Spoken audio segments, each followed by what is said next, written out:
And welcome back to Hardball. Political control of the Virginia House of Delegates is up in the air tonight. This after a tie-breaking draw was postponed. Now, the random draw was supposed to settle the race between Democratic candidate Shelly Simonds and Republican incumbent David Yancey. Currently represents a district made up of parts of Newport News, Virginia. Today is just the latest twist in a dramatic recount that at one point showed Simonds winning by a single vote. Now, the stakes here are high. A victory for Simonds would shift Republicans' control of the 100-member House of Delegates to an even 50-50 split. That would force a power-sharing agreement between the parties. Democrats have already made historic gains in the Virginia State House. They've already flipped 15 Republican-held seats in the House of Delegates. At issue is this single ballot in which a voter selected both the Democrat and the Republican candidate. Originally, it was tossed. A three-judge panel allowed it to be counted, though, for Yancey because there was a cross in the bubble for Simonds. Simonds is asking the court to throw out that ballot, saying her opponent did not properly follow recount rules. The court is not set to hear the arguments today. If they do hear the case, which is unclear, they could do it later this week or even next week. For the latest on this, I'm joined by the Democratic candidate in this race, Shelly Simonds. Shelly, thank you for taking a few minutes. So, well, look, the stakes here are high. You got a Democratic governor coming in. If you win this race, Democrats have a piece of that legislature, and they can move an agenda here. If you don't win this race, you could gridlock in Richmond. So those are the stakes. We put the ballot up on the screen. The Republican argument here, and the one that this three-judge panel accepted, is, okay, there's a cross-out of your name. There's a cross-out through the bubble. That's the voter saying, no, I didn't mean to fill that one in. Count the Republican. What do you say to that? Oh, I think that ballot really should not be counted at all because there's no consistent pattern there. There's an X in a bubble. There's just a bubble. There's the slash. Some people say that's a check mark.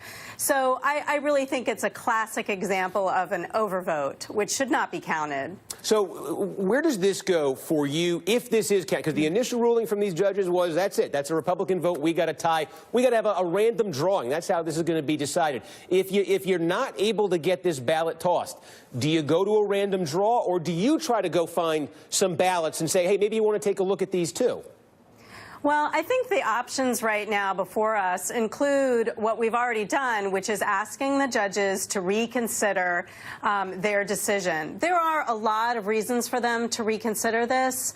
We feel the integrity of the entire recount system is at stake because what we're going to end up with is this downward spiral of challenging every single ballot up to judges. And, you know, I think the citizens in a recount should be the one deciding on these ballots through the recount process, not just giving everything over to the judges to decide. Well, if you're successful, excuse me, if you're not successful, though, this goes to a random drawing. Are you ultimately satisfied that that would be a fair? I mean, I'm trying to think. It seems a strange way to seat somebody, but then I'm thinking if you've got a tie, if you've got something that's been declared a tie, how else do you break it?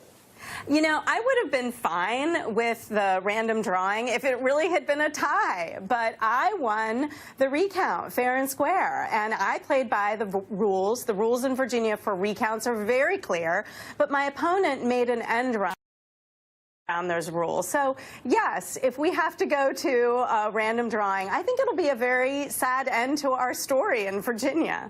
Tell me about the stakes of this, because, again, you've got Ralph Northam, a Democrat who won that election. One of those issues that's paralyzed Virginia has been, does the state expand Medicaid under Obamacare? You had Republicans running the legislature with a Democratic governor the last 4 years. The Democratic governor wanted it, couldn't get it. If you guys get a piece of the legislature with you being seated, does that partial control, does that power-sharing agreement allow you to expand Medicaid?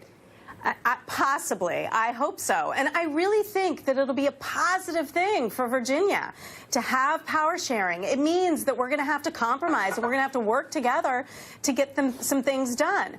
The way the system is right now in Virginia, many good ideas have died in these subcommittees that are controlled by the Republicans. So we're going to be able to get things out of subcommittee that have never been voted on in the House. And I'll give you an example. The Equal Rights Amendment has been stuck in the Privileges and Election Committee for a decade. We're going to be able to have a full and fair vote on that. The Equal Rights Amendment was something my grandmother was working on in the 1920s. So yes, the stakes are very high for all